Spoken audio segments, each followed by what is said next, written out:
তোমরা সবাই ভালো আছো তো? আজকে আমি একটা গল্প বলবো, গল্পটা শুনে বলবে কেমন হয়েছে। ভালো থাকবে আর খুশি খুশি থাকবে। ভালো থেকো, খুশি খুশি থেকো, আনন্দে থেকো। গল্পের নাম পিঠে, গোপাল ভাঁড়ের গল্প। শীত আসতেই ঘরে ঘরে পিঠে পুলি পায়েসের গন্ধ মো মো করতে থাকে। গোপাল বন্ধুদের বাড়ি ঘুরে ঘুরে খেয়ে যাচ্ছে, কিন্তু নিজের বাড়িতে কবে যে কবজি ডুবিয়ে খাবে সেটাই হচ্ছে না। একদিন মাকে বলল, মা আমার ঘরে কবে পিঠে হবে? মা বলল, পরশু। যথারীতি পরশু আসতেই ভোর ভোর উঠে গোপালের মা পিঠে পুলির আয়োজন করতে লেগে গেলেন। গোপাল সেদিন পাঠশালে যেতে চাইল না, কিন্তু বাবার ধমক খেয়ে শেষ পর্যন্ত পাঠশালে যেতেই হলো। এদিকে পাঠশালায় গিয়ে গোপালের মন আর বসে না। গোপালের মন পড়ে থাকে বাড়িতে গরম গরম পিঠে খাওয়ার মজাই আলাদা। গোপালের হঠাৎ কি মনে হলো, পাঠশালার ভিতরে পেটে হাত দিয়ে বসে কোকাতে শুরু করে দিল। গুরুমশাই জিজ্ঞাসা করলেন, কি হয়েছে রে, অমন করে পেটে হাত চেপে বসে আছিস কেন? মশাই, খুব পেট ব্যথা করছে, আমি আর বসতে পারছি না, বাড়ি যাব। গুরুমশাই গোপালকে বাড়ি যাওয়ার অনুমতি দিয়ে দিলেন। এরপর ঘটনা আরও মজার। পাঠশালে ছুটির পরে গুরুমশাই একজন কবিরাজের সঙ্গে নিয়ে গোপালের বাড়িতে গিয়ে হাজির হলেন।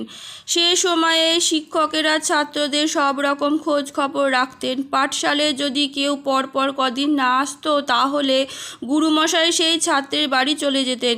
কুশল সংবাদ নিয়ে নিশ্চিত হয়ে বাড়ি ফিরতেন। তাই গোপালের পেট ব্যথা হয়েছে শুনে গুরুমশাই একজন কবিরাজকে ধরে এনেছেন। গোপালের বাড়িতে ঢুকে গোপালকে দেখে গুরুমশাই তো একবারে অবাক। একটা প্রকাণ্ড থালায়, বড় থালায় নানা রকম পিঠে সাজিয়ে এক বড় জামবাটি ভর্তি পায়েস নিয়ে গোপাল খেতে বসেছে। বেশ আয়েশ করে গপ গপ করে একের পর এক পিঠে খেয়ে চলছে। ঠিক এমন সময় গুরুমশাইকে দেখে গোপাল একবারে থ। গুরুমশাই বললেন, কিরে, পেটে ব্যথা বলে ছুটি নিয়ে এলি আর এদিকে গপাগপ পিঠে খেয়ে যাচ্ছিস? আমি তো একজন কবিরাজকে আবার ধরেও নিয়ে এলাম, তোর যাতে বাড়াবাড়ি না হয় সেজন্য। এই কি পেটে ব্যথার নমুনা? কবিরাজ মশাই গজগজ করতে লাগলেন। গোপাল তো নিরুত্তর। একের পর এক পিঠে খেয়ে বাটি ভর্তি পায়েস চেটে পুটে খেয়ে তৃপ্তির একটা বিরাট ঢেকুর তুলে গোপাল বলল, মশাই, ওটা আসলে পিঠে খাওয়ার পেটে ব্যথা ছিল। গোপালের বাবা গুরুমশাই ও কবিরাজ মশাইকে দেখে অনুরোধ করলেন, আপনারাও দুটো পিঠে মুখে দিয়ে যাবেন। গোপাল ও বাবার সমর্থনে গুরুমশাইকে অনুরোধ করতে থাকলো, মশাই, পিঠে খেলে পেটে সয়, তখন আর পেটে ব্যথা থাকে না।